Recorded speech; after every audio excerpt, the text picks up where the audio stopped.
வணக்கம். இந்திய நேரப்படி இரவு 8:30 மணி செய்திகள். முதலில் ஜிம் தலைப்புச் செய்திகளை காணலாம். மதுவிலக்கு திருத்த சட்ட மசோதாவிற்கு தமிழக ஆளுநர் ஆர்.என். ரவி ஒப்புதல். சசிகலா, ஓ பன்னீர்செல்வத்திற்கு எந்த காலத்திலும் அதிமுகவில் இடமில்லை. அதிமுக பொதுச் செயலாளர் எடப்பாடி பழனிசாமி உறுதி. இலங்கையில் பணம் பெற்றுக்கொண்டு தமிழகத்தில் அரசியல் செய்பவர்தான் நாம் தமிழர் சீமான். அமைச்சர் கீதா ஜீவன் விமர்சனம். தற்போதைய சூழலில் தமிழகத்திற்கு தினமும் 1 TMC தண்ணீர் திறப்பு சாத்தியமில்லை. கர்நாடக முதலமைச்சர் சித்தராமையா திட்டவட்டம்.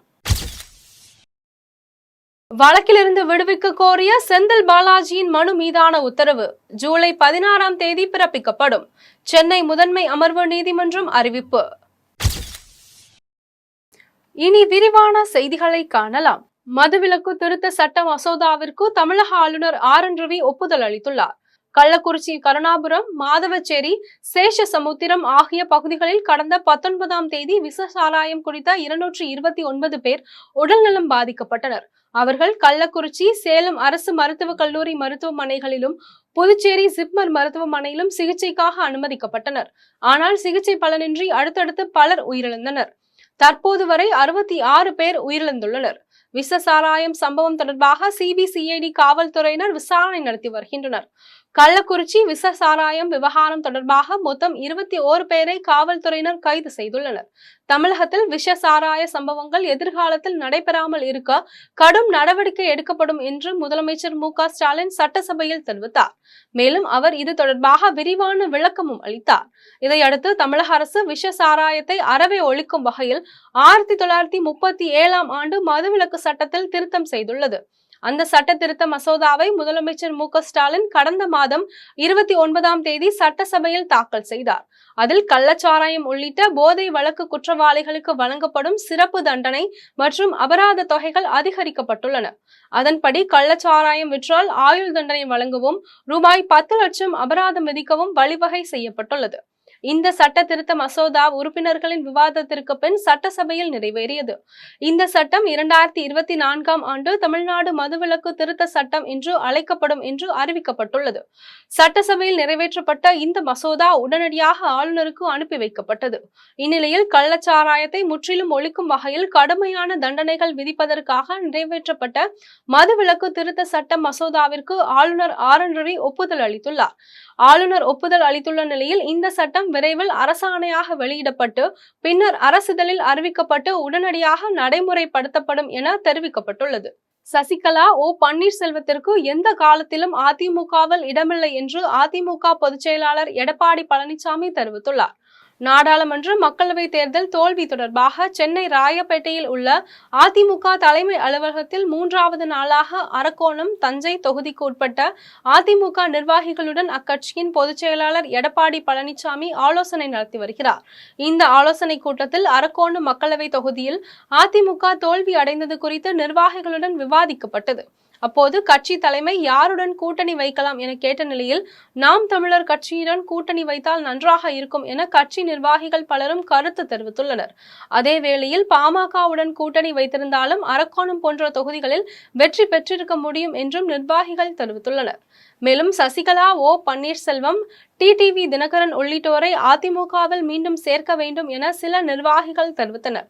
அதற்கு எடப்பாடி பழனிசாமி திட்டவட்டமாக மறுப்பு தெரிவித்துள்ளார். மேலும் சசிகலா, ஓ பன்னீர்செல்வம், TTV தினகரன், வைத்திலிங்கம் உள்ளிட்டோருக்கு எந்த காலத்திலும் அதிமுகவில் இடமில்லை என்றும் ஓ பன்னீர்செல்வம், சசிகலாவின் ஆதரவாளர்களை மீண்டும் கட்சியில் சேர்க்க நடவடிக்கை எடுக்க வேண்டும் எனவும் அதிமுக பொதுச் செயலாளர் எடப்பாடி பழனிசாமி தெரிவித்துள்ளார். இலங்கையில் பணம் பெற்றுக்கொண்டு தமிழகத்தில் அரசியல் செய்பவர்தான் நாம் தமிழர் சீமான் என்று அமைச்சர் கீதா ஜீவன் தெரிவித்துள்ளார். நாம் தமிழர் கட்சியின் நிர்வாகி சாட்டை துரைமுருகனை வன்கொடுமை தடுப்பு சட்டத்தின் கீழ் காவல்துறையினர் கைது செய்தனர். நீதிமன்ற காவலில் அனுப்ப நீதிமன்றம் மறுப்பு தெரிவித்து சாட்டை துரைமுருகன் நேற்றிரவு விடுவிக்கப்பட்டார். இந்நிலையில் முன்னதாக சாட்டை துரைமுருகன் கைதிற்கு கண்டனம் தெரிவித்த சீமான் தமிழக அரசை கடுமையாக விமர்சித்தார். அப்போது கொலைக்காரர்கள், கள்ளச்சாராய ஆலை அதிபர்கள் மீதெல்லாம் பாயாத வழக்கு, சட்டம், கைது ஆகியவை குறித்து பேசியதற்காக துரைமுருகனை கைது செய்வதா? எதற்காக சாட்டை துரைமுருகனை கைது செய்தார்கள்? கருணாநிதியை எங்கே அவர் அவதூறாக பேசினார்? அவர் பாடியது ஏற்கனவே இருந்த பாட்டுதான். நானும் அதே பாட்டை பாடுகிறேன். இப்போ நான் பாடிவிட்டா என்னை கைது செய்யுங்கள் பார்க்கலாம் என ஆவேசமாக பேசினார். இந்நிலையில் தூத்துக்குடி வடக்கு மாவட்ட திமுக செயலாளரும் சமூக நலத்துறை அமைச்சருமான கீதா ஜீவன் தூத்துக்குடியில் செய்தியாளர்களை சந்தித்து பேசினார்.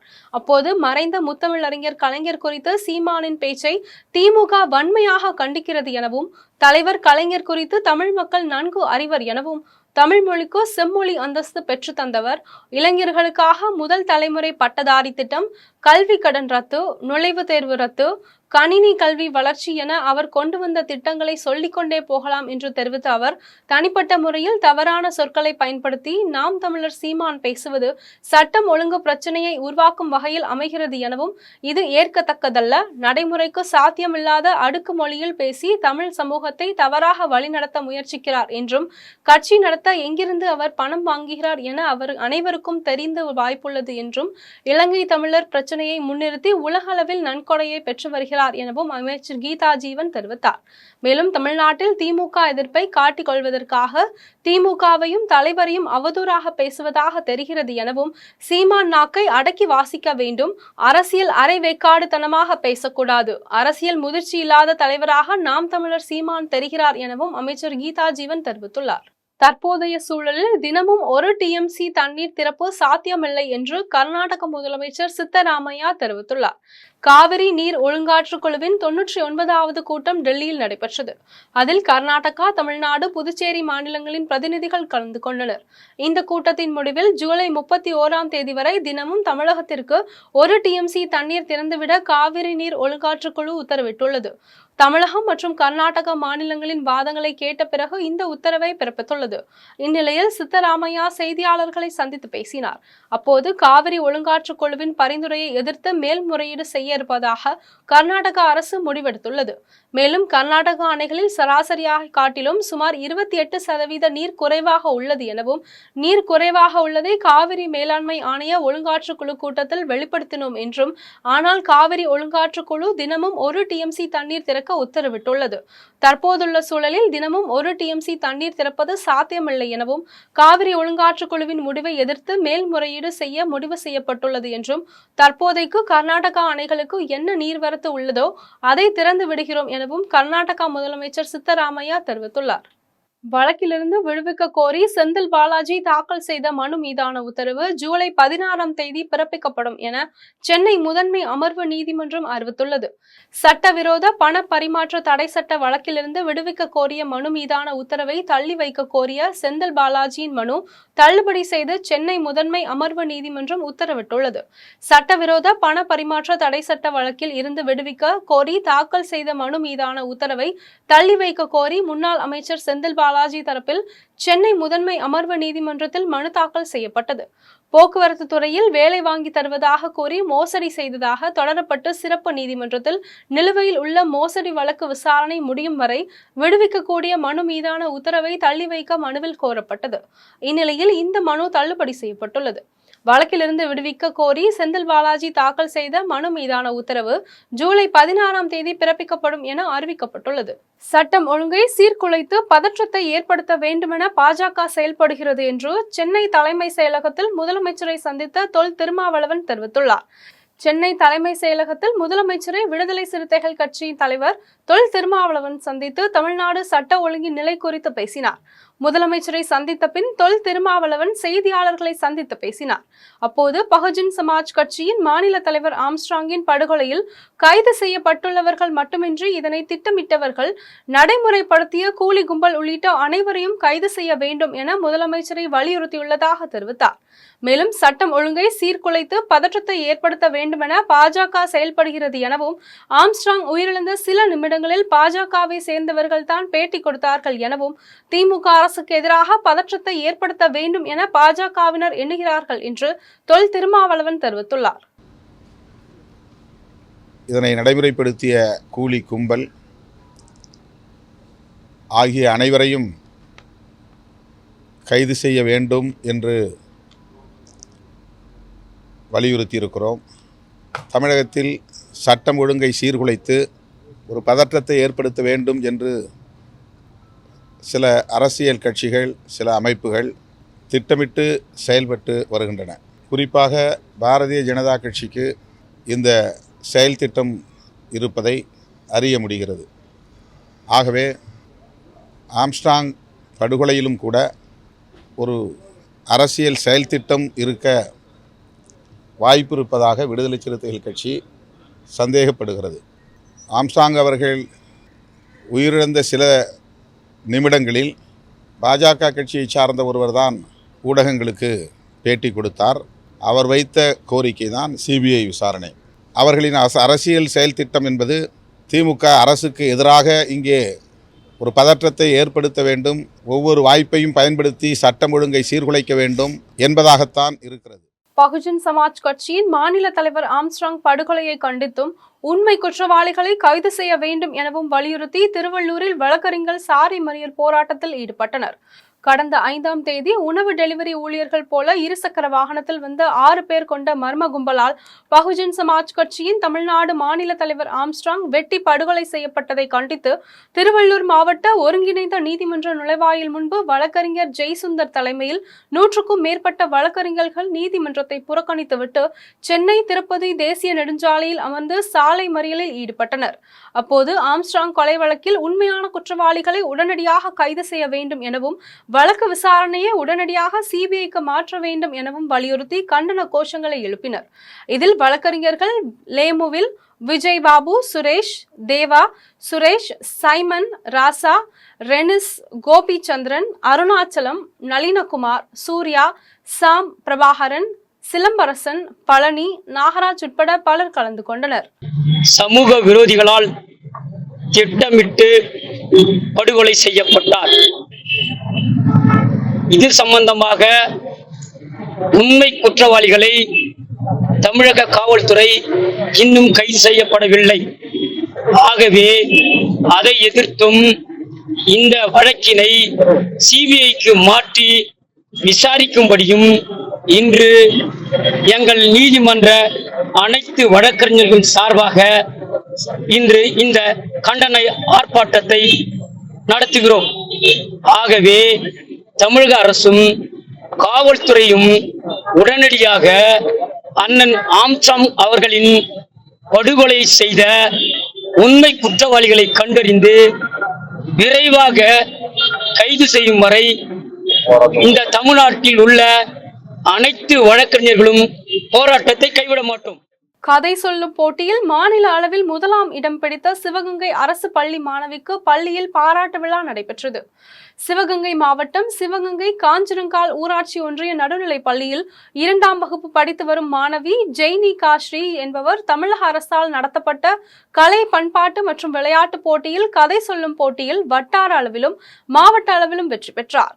இறுதியில் சென்னையில் கடந்த 5ஆம் தேதி மாநில அளவில் நடைபெற்ற கதை சொல்லும் போட்டியில் மாணவி ஜெய்னிகா ஸ்ரீ முதலிடம் பெற்று வெற்றி பெற்றார். வெற்றி பெற்ற மாணவியை பாராட்டும் விதமாக மாணவியை பள்ளிக்கு வரவழைத்து பாராட்டு விழா நடைபெற்றது. பாராட்டு விழாவிற்கு மாவட்ட தொடக்க கல்வி அலுவலர் மாரிமுத்து தலைமை தாங்கினார். விழாவில் மாணவிக்கு நினைவு சின்னம் வழங்கி பொன்னாடை போற்றி கௌரவித்தனர். மாணவிக்கு வழிகாட்டியாக இருந்த தலைமை ஆசிரியர் பாண்டிராணி மற்றும் பயிற்றுவித்த ஆசிரியர் ஹேமலதா ஆகியோரும் கௌரவித்தனர். இதில் ஏராளமான மாணவிகள் கலந்து கொண்டனர். வாணியம்பாடியில் பள்ளி விழுந்த உணவை விற்பனை செய்த தனியார் உணவகத்திற்கு ரூபாய் 2000 அபராதம் விதித்து 4 நாட்கள் உணவகத்தை திறக்கக்கூடாது என உணவு பாதுகாப்புத்துறை அதிகாரி இளங்கோ உத்தரவிட்டார். திருப்பத்தூர் மாவட்டம் வாணியம்பாடி பத்தாப்பேட்டை பகுதியில் சுப்பிரமணி என்பவர் உடல்நலக்குறைவால் உயிரிழந்த நிலையில் அவரின் துக்க நிகழ்ச்சிக்கு அவரது உறவினர்கள் வந்தனர். இதனைத் தொடர்ந்து துக்க நிகழ்ச்சிக்கு வந்தவர்களுக்கு பத்தாப்பேட்டை பகுதியை சேர்ந்த சுபாஷ் என்பவர் மேட்டுப்பாளையம் பகுதியில் உள்ள சுபாஷ் என்பவரின் இட்லி கடையில் இட்லி வாங்கி வந்துள்ளார். அதனைத் தொடர்ந்து உணவகத்தில் வாங்கி வந்த உணவை சுபாஷின் குடும்பத்தினர் மற்றும் உறவினர்கள் 3 குழந்தைகள் உட்பட 8 பேர் சாப்பிட்டுக் கொண்டிருந்த நிலையில் திடீரென குழந்தைக்கு வாந்தி ஏற்பட்டது. உடனடியாக சுபாஷ் வாங்கி வந்த இட்லி பார்சலை பார்த்தபோது சட்னியில் பள்ளி உயிரிழந்திருப்பது தெரிய வந்தது. உடனடியாக சுபாஷ் மற்றும் அவரது உறவினர்கள் 3 குழந்தைகள் உட்பட 8 பேர் வாணியம்பாடி அரசு மருத்துவமனையில் சிகிச்சைக்காக அனுமதிக்கப்பட்ட நிலையில் அவர்களுக்கு மருத்துவமனையில் தீவிர சிகிச்சை அளிக்கப்பட்டு வருகிறது. இந்நிலையில் இச்சம்பவம் குறித்து வாணியம்பாடி கிராமிய காவல்துறையினர் விசாரணை மேற்கொண்டு வருகின்றனர். மேலும் உணவகத்தில் வைக்கப்பட்டிருந்த சட்னியில் பல்லி இருந்ததாக சுபாஷின் குடும்பத்தினர் குற்றச்சாட்டு வைத்ததை தொடர்ந்து உணவு பாதுகாப்புத்துறை அதிகாரி இளங்கோ பள்ளி விழுந்த உணவகத்தை ஆய்வு செய்து உணவகத்திற்கு ரூபாய் 2000 அபராதம் விதித்தும் மேலும் உணவகத்தை 4 நாட்களுக்கு திறக்கக்கூடாது எனவும் மேலும் உணவகத்தை முற்றிலுமாக தூய்மைப்படுத்த வேண்டும் எனவும் அதிரடி உத்தரவு பிறப்பித்தார். அதனைத் தொடர்ந்து அதே பகுதியில் உள்ள மற்றொரு கடையில் ஆய்வு மேற்கொண்ட உணவு பாதுகாப்புத்துறை அதிகாரி உணவகத்திலிருந்து பிளாஸ்டிக் பைகளை அப்புறப்படுத்தி உணவக உரிமையாளருக்கு பிளாஸ்டிக் பொருட்கள் உபயோகப்படுத்தக்கூடாது என எச்சரிக்கை விடுத்தார். கொடிவேரி அணையிலிருந்து தண்ணீர் வெளியேறும் தடப்பள்ளி மற்றும் அரக்கன்கோட்டை கால்வாய்களின் மூலம் இந்த ஆண்டிற்கான முதல் போக சாகுபடிக்கு தண்ணீர் திறக்கப்பட்டதால் விவசாயிகள் மகிழ்ச்சி அடைந்துள்ளனர்.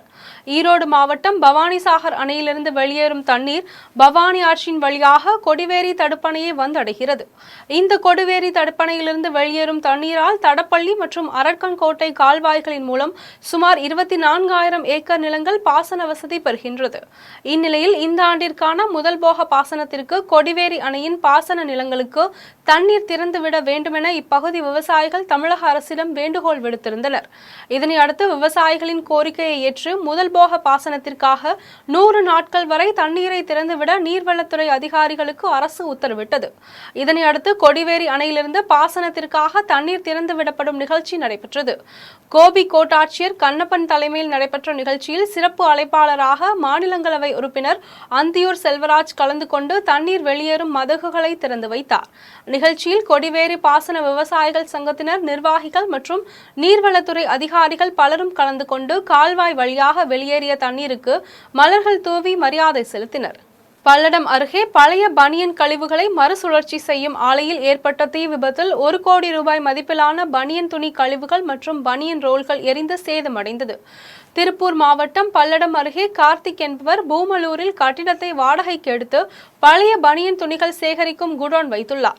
இவரது குடோனுக்கு அருகில் இப்ராஹிம் என்பவர் பழைய பஞ்சு கழிவுகளை மறுசுழற்சி செய்து நூல் தயாரிக்கும் ஆலை நடத்தி வருகிறார்.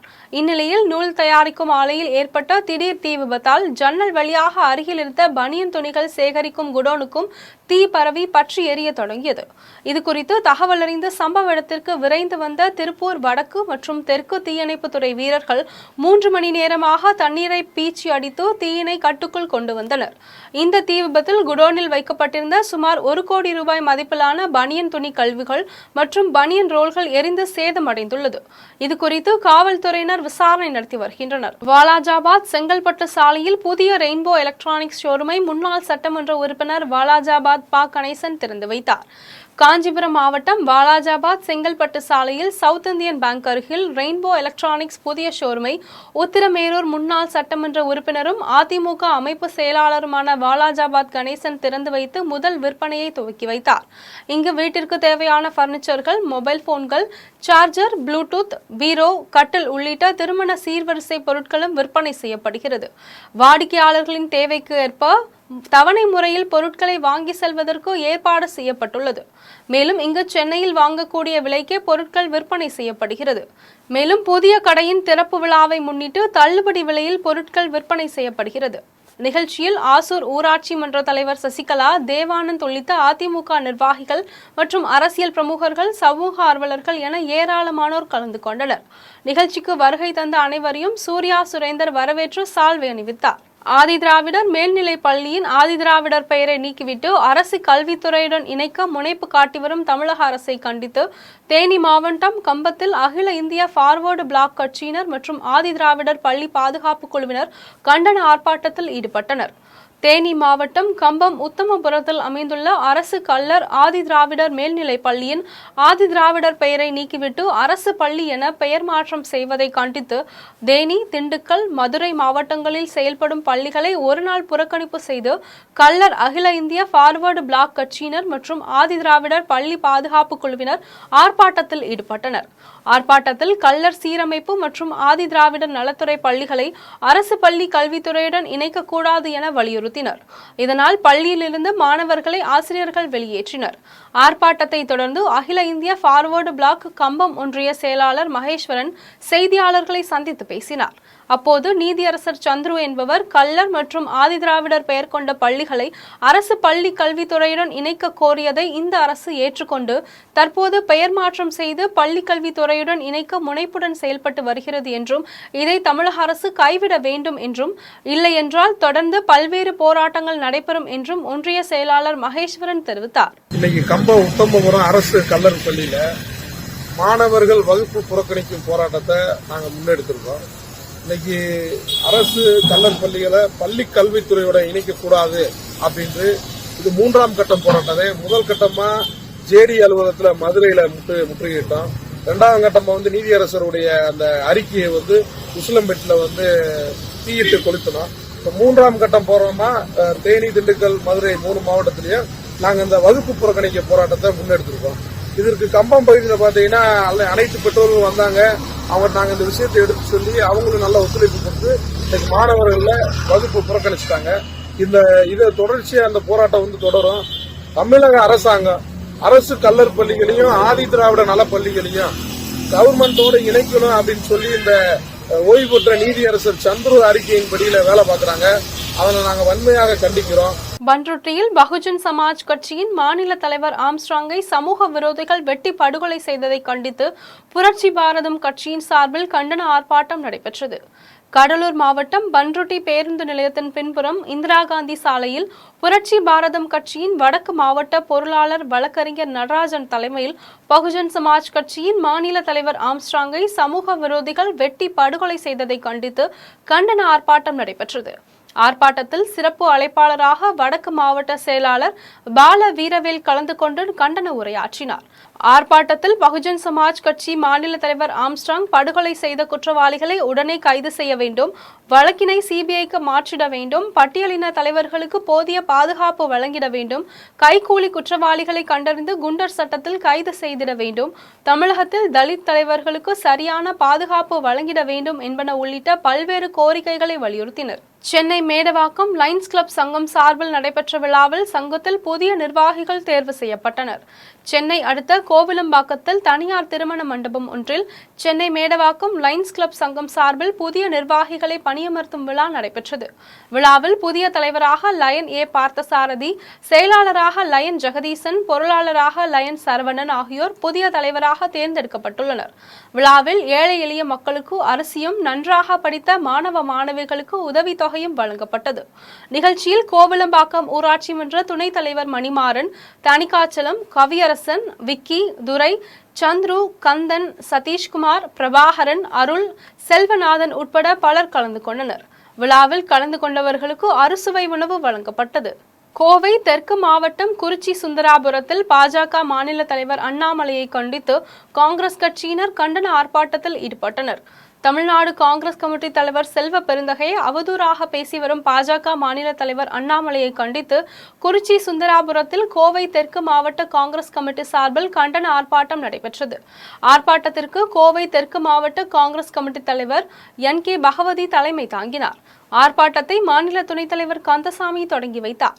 இதில் 100க்கும் மேற்பட்ட காங்கிரஸ் கட்சி உறுப்பினர்கள் கலந்து கொண்டு பாஜக மாநில தலைவர் அண்ணாமலைக்கு எதிராக கண்டன கோஷங்களை எழுப்பினர். வட்டார தலைவர்கள் இஸ்மாயில், முருகநாதன், மாநில DCDU தலைவர் புவனேஸ்வரி, மாவட்ட சிறுபான்மை தலைவர் முகமது ஹாரூன், நகர வட்டார தலைவர்கள் செந்தில்குமார், மனித உரிமைத்துறை தலைவர் கராத்தே பஞ்சலிங்கம், மூர்த்தி உட்பட பலர் கலந்து கொண்டனர். நாகர்கோவிலில் காய்கறி சந்தைகளில் காய்கறிகள் விலை திடீரென உயர்ந்துள்ளதால் பொதுமக்கள் அதிர்ச்சி அடைந்துள்ளனர். நாடு முழுவதும் கடந்த மாதம் மழை, வெயில் என மாறி மாறி பருவநிலை ஏற்பட்டதால் காய்கறிகள் உள்ளிட்ட விளைபொருட்களின் விளைச்சல் பாதிக்கப்பட்டது. இருப்பினும் இந்த மாதத்தின் தொடக்கத்தில் காய்கறிகளின் விலை சாதாரண நிலைக்கு வந்தது. இந்த நிலையில் திடீரென காய்கறிகளின் விலை காய்கறி சந்தைகளில் அதிகரித்துள்ளது. நாகர்கோவிலில் காய்கறி சந்தைகளில் ரூபாய் 65க்கு விற்ற கத்திரிக்காய் 80 ரூபாயாகவும், 35 ரூபாய்க்கு விற்ற வாழைக்காய் 50 ரூபாயாகவும், 60 ரூபாய்க்கு விற்ற வழுதலங்காய் 85 ரூபாயாகவும், வெண்டைக்காய் 50லிருந்து 65 ரூபாயாகவும், கேரட் 80லிருந்து 110 ரூபாயாகவும், பீட்ரூட் 50லிருந்து 80 ரூபாயாகவும் விலை உயர்ந்துள்ளது. நீலகிரி பகுதிகளில் உற்பத்தி செய்யப்படும் மலை காய்கறிகள் தான் கன்னியாகுமரி மாவட்டத்துக்கு விற்பனைக்கு கொண்டு வரப்படுகிறது. அங்கிருந்து காய்கறிகளின் வரத்து குறைவு காரணமாக இந்த விலையேற்றம் ஏற்பட்டுள்ளதாக உள்ளூர் வியாபாரிகள் தெரிவித்துள்ளனர். நாகர்கோவில் காய்கறி சந்தைகளில் காய்கறிகளின் விலை திடீரென உயர்ந்துள்ளதால் பொதுமக்கள் சந்தைக்கு வருவதும் கணிசமாக குறைந்துள்ளது. இந்திய கம்யூனிஸ்ட் கட்சியின் மூத்த தலைவர் ஆர். நல்லக்கண்ணு மறைந்த ஆம்ஸ்ட்ராங்கின் இல்லத்திற்கு சென்று அவரின் மனைவி குழந்தையை சந்தித்து ஆறுதல் தெரிவித்தார். பகுஜன் சமாஜ் கட்சியின் தமிழக மாநில தலைவர் மறைந்த ஆம்ஸ்ட்ராங்கின் இல்லத்திற்கு இந்திய கம்யூனிஸ்ட் கட்சியின் மூத்த தலைவர் ஆர். நல்லக்கண்ணு நேரடியாக சென்று ஆம்ஸ்ட்ராங்கின் மனைவி மற்றும் குழந்தையை சந்தித்து ஆறுதல் தெரிவித்தார். மேலும் பகுஜன் சமாஜ் கட்சியின் தமிழக மாநில தலைவர் ஆம்ஸ்ட்ராங்கின் திருவுருவ படத்திற்கு மாலை அணிவித்து அஞ்சலி செலுத்தினார். தமிழகத்தின் பல்வேறு பகுதிகளில் உள்ள திருக்கோவில்களில் நடைபெற்ற ஆன்மீக நிகழ்வுகளை தற்போது காணலாம். மயிலாடுதுறை மாவட்டம் மயிலாடுதுறையில் உள்ள கஸ்தூரிபாய் தெருவில் அமைந்துள்ள தேவசேனா சமேத சுப்பிரமணியர் சுவாமி திருக்கோவில் அமைந்துள்ளது. இக்கோவிலில் 33 அடி உயரத்திற்கு புதிதாக முருகன் சிற்பம் பிரதிஷ்டை செய்யப்பட்டுள்ளது. இக்கோயிலின் மகா கும்பாபிஷேக விழா கடந்த 10ஆம் தேதி கணபதி ஹோமம், விக்னேஸ்வர பூஜையுடன் தொடங்கியது. 4ஆம் கால யாகசாலை பூஜை காலையில் நிறைவடைந்த நிலையில் யாகத்தில் பூஜிக்கப்பட்ட புனித நீரை சிவாச்சாரியார்கள் மேளதாள வாத்தியங்கள் முழங்க கோவிலின் கோபுரத்திற்கு எடுத்து சென்று கலசத்தின் மீது ஊற்றி கும்பாபிஷேகத்தை சிறப்பாக நடத்தினர். அதன் பின்னர் பக்தர்கள் மீது புனித நீரை தெளித்தனர். விழாவில் மயிலாடுதுறை சுற்று வட்டார பகுதிகளிலிருந்து வந்திருந்த பல்லாயிரக்கணக்கான பக்தர்கள் சுவாமி தரிசனம் செய்தனர். திண்டுக்கல் மாவட்டம் கொடைரோடு அருகேயுள்ள மெட்டூர் கிராமத்தில் அமைந்துள்ள ஜம்புதுரை அம்மன் திருக்கோவிலின் கும்பாபிஷேக விழா சிறப்பாக நடைபெற்றது. விழாவை முன்னிட்டு காசி, ராமேஸ்வரம், அயோத்தி, பத்ரிநாத், கேதார்நாத் மற்றும் காவிரி, கங்கை உள்ளிட்ட பல்வேறு புண்ணிய நதிகளிலிருந்து கொண்டு வரப்பட்ட புனித நீர் மற்றும் முளைப்பாரி, பால்குடம் ஆகியவற்றை பொதுமக்கள் மேளதாள வாத்தியங்களுடன் கோவிலுக்கு ஊர்வலமாக எடுத்து வந்தனர். அதன் பின்னர் கணபதி பூஜை, கோ பூஜை, லட்சுமி பூஜை, நவக்கிரக பூஜை மற்றும் யாக வேள்விகள் நடைபெற்றது.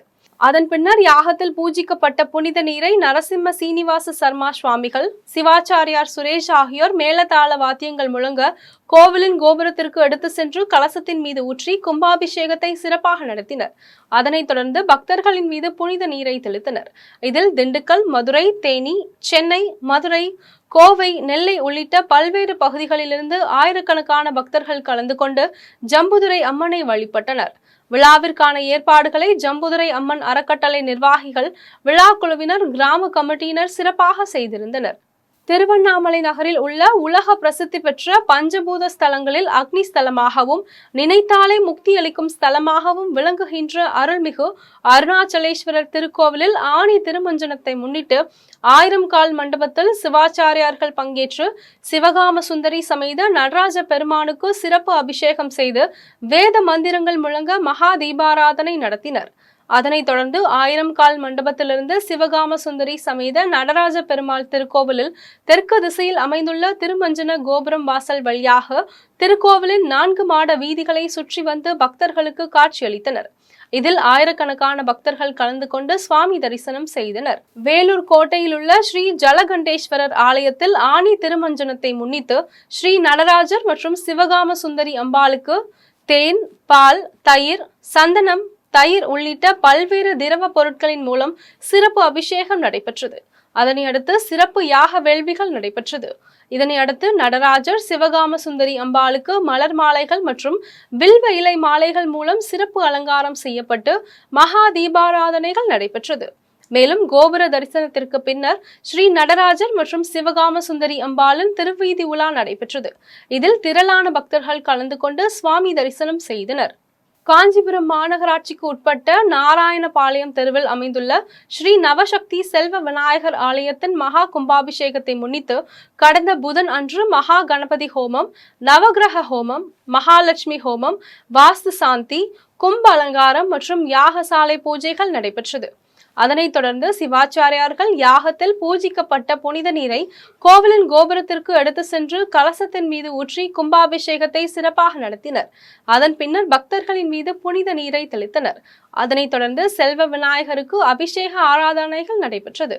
விழாவிற்கான ஏற்பாடுகளை ஆலய தலைவர், துணைத் தலைவர், நிர்வாகிகள் மற்றும் நாராயணபாளைய தெரு பொதுமக்கள் மற்றும் அதிமுக தெற்கு பகுதி செயலாளர் கோல்டு ரவி ஆகியோர் சிறப்பாக செய்திருந்தனர். விழாவில் பக்தர்களுக்கு அன்னதானம் வழங்கப்பட்டது. திருவண்ணாமலை மாவட்டம் ஆரணி அடுத்த வெள்ளேரி கிராமத்தில் மலை மீது அமைந்துள்ள ஸ்ரீ ராஜகிரி வெற்றிவேல் முருகன் திருக்கோவிலை கிராம பொதுமக்கள் ஒன்றிணைந்து புதுப்பித்தனர். அதன் பின்னர் கும்பாபிஷேகத்தை சிறப்பாக நடத்தினர். விழாவின் முன்னதாக கோவிலின் வளாகத்தில் 1001 கலசங்கள் நிறுவப்பட்டு 5 யாகசாலைகள் அமைந்துள்ளது. கோபூஜை மற்றும் பல்வேறு ஹோமங்கள் செய்து கோவில் வளாகத்தில் உள்ள புதிய சிலைகளுக்கு கண் திறக்கப்பட்டது. இதனையடுத்து சிவாச்சாரியார்கள் யாகத்தில் பூஜிக்கப்பட்ட புனித நீரை கோவிலின் கோபுரத்திற்கு எடுத்து சென்று கலசத்தின் மீது ஊற்றி கும்பாபிஷேகத்தை சிறப்பாக நடத்தினர். அதன் பின்னர் பக்தர்கள் மீது புனித நீரை தெளித்தனர். அதனைத் தொடர்ந்து கோவில் கருவறையில் உள்ள ஸ்ரீ ராஜகிரி வெற்றிவேல் முருகன் மூலவருக்கு அபிஷேக ஆராதனைகள் நடைபெற்றது. விழாவில் திரளான பக்தர்கள் கலந்து கொண்டு அரோஹரா என்ற முழக்கத்துடன் ஸ்ரீ ராஜகிரி வெற்றிவேல் முருக பெருமானை வழிபட்டனர். விழாவில் கலந்து கொண்ட பக்தர்களுக்கு அன்னதானம் வழங்கப்பட்டது. மீண்டும் ஜெம் தலைப்புச் செய்திகள். மதுவிலக்கு திருத்த சட்ட மசோதாவிற்கு தமிழக ஆளுநர் ஆர்.என். ரவி ஒப்புதல். சசிகலா ஓ பன்னீர்செல்வத்திற்கு எந்த காலத்திலும் அதிமுகவில் இடமில்லை. அதிமுக பொதுச் செயலாளர் எடப்பாடி பழனிசாமி உறுதி. இலங்கையில் பணம் பெற்றுக்கொண்டு தமிழகத்தில் அரசியல் செய்பவர்தான் நாம் தமிழர் சீமான். அமைச்சர் கீதா ஜீவன் விமர்சனம். தற்போதைய சூழலில் தமிழகத்திற்கு தினமும் 1 TMC தண்ணீர் திறப்பு சாத்தியமில்லை. கர்நாடக முதலமைச்சர் சித்தராமையா திட்டவட்டம். வழக்கிலிருந்து விடுவிக்க கோரிய செந்தில் பாலாஜியின் மனு மீதான உத்தரவு ஜூலை 16ஆம் தேதி பிறப்பிக்கப்படும். சென்னை முதன்மை அமர்வு நீதிமன்றம் அறிவிப்பு. இத்துடன் ஜெம் செய்திகள் நிறைவடைகின்றன. மீண்டும் ஜெம் செய்திகள் நள்ளிரவு 12 மணிக்கு. உடனுக்குடன் செய்திகளை காண GemLive.tv என்ற இணையதளத்தில் இணைந்திருங்கள். நன்றி, வணக்கம்.